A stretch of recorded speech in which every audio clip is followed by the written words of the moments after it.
Good morning students, how are you all. आप सभी कैसे हैं? आई होप आप सभी अच्छे होंगे और मेरी वीडियोस देख रहे होंगे, कंटेंट को समझ भी रहे होंगे। कहीं पर भी आपको कोई दिक्कत होती है, कहीं पर कोई परेशानी है, नहीं समझ में आ रहा है, तो आप कमेंट बॉक्स में नीचे लिख सकते हैं, हम उसको दोबारा से डिस्कस कर लेंगे। तो हमने कल वाली वीडियो में लोकल नॉलेज के बारे में हमने डिस्कस किया था। आज जो हमारा टॉपिक रहेगा वो है यूनिवर्सल नॉलेज। लोकल नॉलेज में हमने बात की थी कि जो भी हमारे सराउंडिंग एरिया है, या हमने पर्टिकुलर एरिया, पर्टिकुलर सोसाइटी या पर्टिकुलर जो है कम्युनिटी के बारे में जब हम डिस्कस करते हैं तो हम उसको लोकल नॉलेज कह सकते हैं कि हम वहाँ के जो कल्चर है, वहाँ का जो ट्रेडिशन है, वहाँ के जो कस्टम्स है, वहाँ पर सोशल वैल्यूज़ क्या हैं, वहाँ पर जोग्राफिकल एरिया क्या है या जोग्राफिकल स्टेटस क्या है, वहाँ पे पॉलिटिक्स स्टेटस क्या है, या कंडीशन, इकोनॉमिक कंडीशन क्या है। तो ये सारी चीज़ जब हम किसी लोकल कम्युनिटी या एरिया से रिलेटेड हम बात करते हैं इसकी, तो उसको हम लोकल नॉलेज में लेते हैं। अब हम आएंगे यूनिवर्सल नॉलेज की। यूनिवर्सल नॉलेज क्या है? सार्वभौमिक ज्ञान। जैसे कि हमें नाम से ही पता चल रहा है कि सार्वभौमिक, जो सबका है। तो हम इसको यहाँ फर्स्ट लाइन से समझने की कोशिश करेंगे कि it is the term known for everyone. कि ये जो नाम हम बोल रहे हैं यूनिवर्सल, ये एक ऐसी टर्म है जो सबके लिए इस्तेमाल की जाती है। मीन्स ऐसी चीज जो सबके लिए बराबर है, राइट। दूसरा है applicable in whole universe and true everywhere. ये ऐसी नॉलेज होती है जो कि होल यूनिवर्स में एप्लीकेबल है और हर जगह जो है एक ही रहेगी, बदलेगी नहीं। कि जैसे हम कहें, जैसे आज बारिश का मौसम हो रहा था, कि जब बादल बनते हैं तो बादल से बारिश होती है, राइट। तो ऐसा नहीं है कि हम दूसरे देश में जाएंगे तो वहाँ बादलों से बारिश नहीं होती, कि बादल होंगे या बादल जब बरसते हैं तो बारिश होती है, पानी गिरता है। तो ऐसा नहीं है कि वहाँ पे ये चीज़ चेंज हो जाएगी, वहाँ पर भी सेम ही रहेगा। अगर हम एल्जेब्रा की बात करें, हम फॉर्मूलाज की बात करें, कुछ साइंटिफिक इक्वेशंस की बात करें, या कुछ ऐसी चीज़ें हम एग्जाम्पल के तौर पे लें, तो ये चीज़ें ऐसी हैं कि सब जगह हमारे इंडिया में, हमारी लोकल में भी यही रहने वाली है, और अगर हम बाहर की कंट्रीज में जाएं तो भी एक ही रहने वाली है। तो ऐसी नॉलेज को हम यूनिवर्स नॉलेज कहते हैं। अगर हम बात करें कि 5+5 जो है यहाँ पर 10 होता है, तो ऐसा नहीं है कि अगर हम यूएसए या जापान में जाएं या कहीं दूसरी कंट्री में जाए तो वहाँ पे जो है 5+5 जो है आपका 20 हो जाएगा। नहीं, 5+5 यहाँ भी सेम होगा और वहाँ भी सेम होगा। तो ऐसी नॉलेज है जो सबके लिए एक ही जैसी रहेगी, उसमें कोई चेंज नहीं रहेगा, हर पर्सन के लिए वो एक ही होगी। Next is it is not specific to any local community. जो अभी हमने बात करी कि किसी भी कम्युनिटी के लिए स्पेसिफिक नहीं है, अलग से सबके लिए एक जैसी है। It is constant and does not change with time. और जो है ऐसा नहीं है कि आज जो है 5+5 जो है 10 है, तो वो 10 साल बाद जो है 5+5 जो है वो 12 हो जाएंगे, और 20 साल बाद जो है 5+5 जो है 20 हो जाएंगे। नहीं, जो चीज़ आज है वो कल भी वैसे ही रहेगी। अगर सूरज जो है आज पूरब से उगता है तो वो 10, 12, 15 साल पहले भी वैसे ही उगता था और बाद भी वैसे ही उगेगा। तो ये एक यूनिवर्सल ट्रुथ है, ये एक यूनिवर्सल नॉलेज है जो सबके लिए एक जैसी ही रहती है।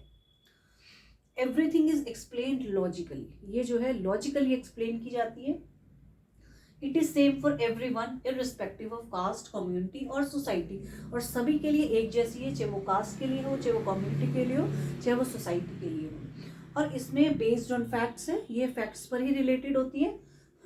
It includes world level problems, issues, circumstances, cultural representation, economic and political condition, technology, reservations, चाहे उसमें वुमेन एजुकेशन भी आ जाती है, आईटी सेक्टर भी आ जाते हैं।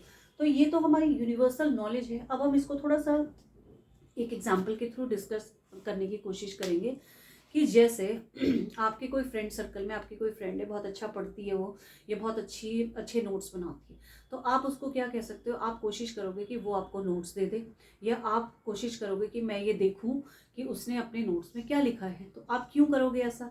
आप ये चाहते हो कि मैं उसको नोट्स देकर जो है मैं खुद से भी अच्छे से उनको पढ़ लूँ, और जब मेरे एग्जाम्स हो तो मैं अपना डेवलपमेंट कर लूँ कि मेरे भी अच्छे से मार्क्स आ जाए, राइट। तो यही चीज़ हम करते हैं। हम लोकल पर्सन अगर की हम बात करें तो हम क्या करते हैं, बहुत सारी चीज़ें हैं हम खुद नहीं बनाते। वो चीज़ें हम कहाँ से लाते हैं, हम बाहर से। हमारे जो बहुत सारे बिजनेस हैं वो हमारे चाइना के साथ डील करते हैं, बहुत यूएस के साथ डील करते हैं, जापान के साथ डील करते हैं। तो वो सारी चीज़ें क्या है, वो बाहर से आ रही है ना। तो वो क्या है हमारी हम अपना डेवलपमेंट जो है यूनिवर्सल नॉलेज के थ्रू कर रहे हैं। और अगर हमें अपना डेवलपमेंट करना है तो हम तब तक नहीं कर सकते जब तक कि हमें यूनिवर्सल नॉलेज नहीं होगी। हम तब तक अपना डेवलपमेंट नहीं कर सकते जब तक हमें अपने यूनिवर्स के बारे में नहीं पता होगा, जब तक हमें अपने बाहर के बारे में नहीं पता होगा कि बाहर की कंट्रीज़ में क्या हो रहा है, वहाँ की कंडीशन कैसी है, वहाँ की एजुकेशनल स्टेटस क्या है और हमारा क्या है, वहाँ का इकोनॉमिक कैसे चलता है और हमारा कैसे चलता है, वहाँ पर जोग्राफिकल एरिया है, वहाँ पर नियम कानून लॉज वो कैसे हैं, वहाँ पे विमेन एजुकेशन कैसी है, वहाँ पे आईटी सेक्टर कैसा है। तो ये सारी चीज़ें हैं। जब तक हम दूसरों को नहीं देखेंगे, जब तक हमारा कोई कॉम्पिटिटर नहीं खड़ा होगा, जब तक हम उसके साथ कंपटीशन नहीं करेंगे, तब तक हम सोच नहीं सकते कि हम अपना डेवलपमेंट कर लेंगे। अगर आपके साथ कोई कंपटीशन करने के लिए होगा ही नहीं तो आप उसी सिचुएशन में जैसे आप हो उसी कंडीशन में ही खुश रहोगे। आपको ना ऊपर जाना है ना आपको नीचे जाना है, भगवान ने जैसा आपको दिया आप उसी में ही सेटिस्फाइड होगे। लेकिन एक लोकल रहने वाला पर्सन जब बाहर दुनिया की जानकारी लेता है, जब यूनिवर्स नॉलेज वो लेता है, तो उसको पता चलता है कि हमारी बाहर की दुनिया में क्या क्या हो रहा है।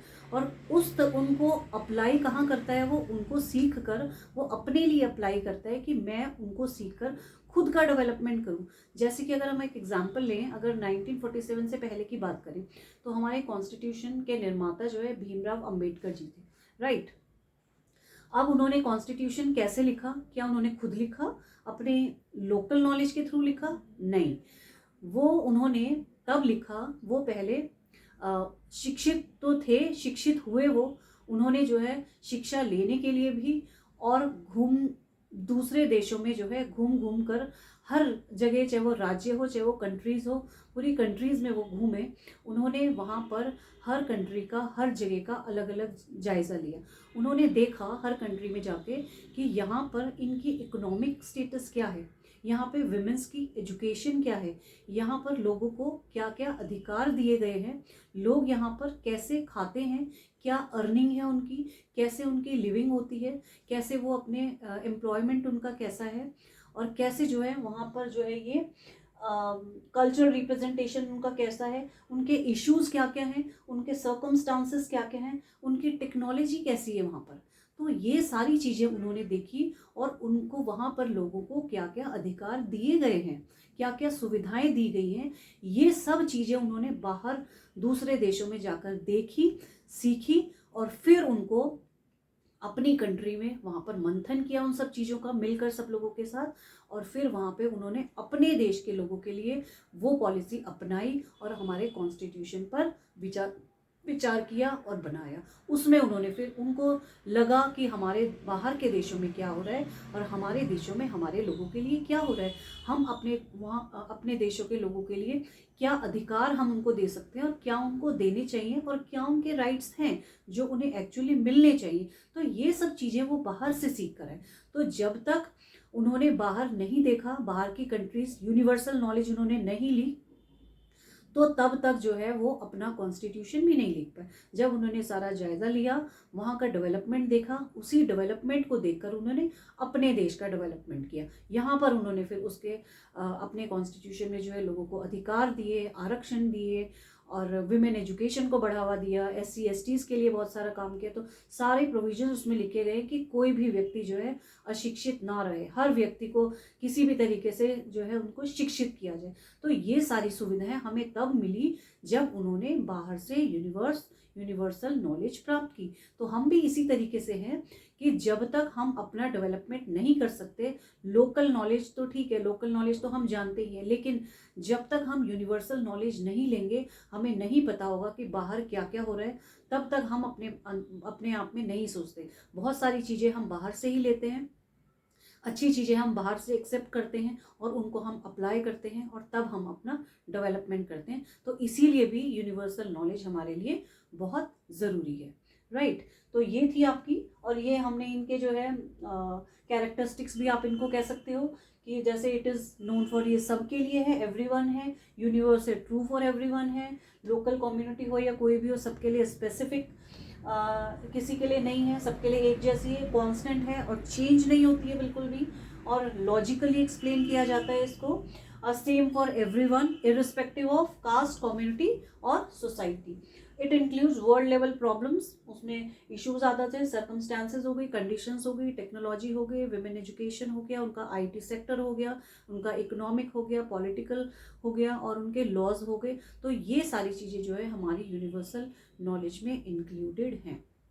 तो ये आज हमारा लोकल नॉलेज और यूनिवर्सल नॉलेज वाला टॉपिक यहीं पर ख़त्म होता है। अब आप जो है जिस हिसाब से आपने लोकल नॉलेज किया है और यूनिवर्सल नॉलेज हमने दोनों को किया है, इसमें डिफ्रेंसिएशन जो है आप खुद से करने की कोशिश करें और आई होप आप बहुत अच्छे से समझ भी गए होंगे, आप उसे आराम से कर भी लेंगे। नेक्स्ट वीडियो जो है हमारी कॉन्क्रीट एंड एब्स्ट्रैक्ट नॉलेज होगी, तो उसको हम कल उस पर डिस्कस करेंगे और उस पर जो है हम चर्चा भी करेंगे और उस पर नेक्स्ट वीडियो मेरी जो है उसी टॉपिक पर रहेगी। तब तक के लिए आप जो है इसको पढ़ें, अच्छे से देखें, इसको समझने की कोशिश करें। कहीं कोई प्रॉब्लम होती है तो आप फिर मुझे बताएं, कमेंट बॉक्स में डालें और हम उसको दोबारा करने की कोशिश करेंगे। Thank you so much.